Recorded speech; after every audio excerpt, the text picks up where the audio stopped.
Elle fait de la santé sexuelle et reproductive des jeunes son cheval de bataille. L'association burkinabé pour le bien-être familial ABBF est porteuse d'un projet Ado Avance Ensemble financé par l'Union européenne et ses partenaires, veut briser les murs de méfiance, de tabous et autres pratiques socio-culturelles qui entravent la dynamique. Salomon Tapsoba, surtout Justin Dabiri.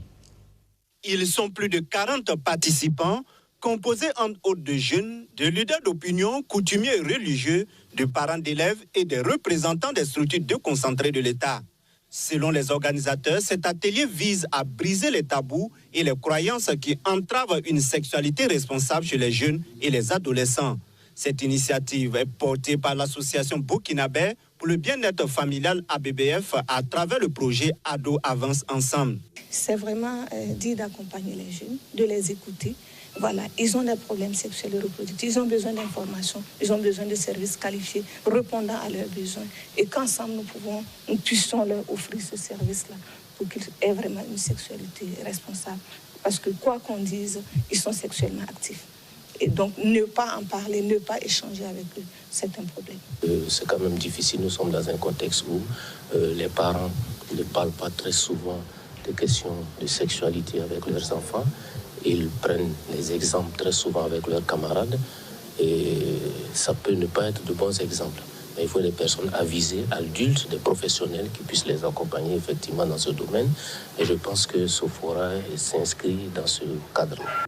Selon Mamadou Paris, le développement sexuel et reproductif des jeunes n'est pas seulement l'affaire des parents et des dirigeants.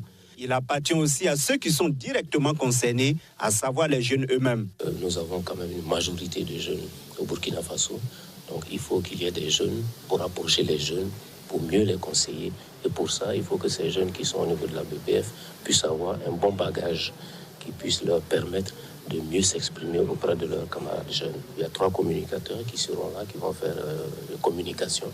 Et je pense que ces communications vont se faire autour, bien sûr, de la sexualité reproductive, de comment, effectivement, bien gérer sa sexualité et comment aussi aborder cela avec les autres. Le projet Ado Avance Ensemble, lancé en juin 2022, va durer en principe 3 ans. Il est mis en œuvre dans 5 pays de la sous-région, notamment la Côte d'Ivoire, le Togo, le Bénin, le Cameroun et le Burkina Faso. Au Burkina Faso, le projet est effectif dans 4 régions que sont le centre-est, le centre-ouest et le Haut-Bassin.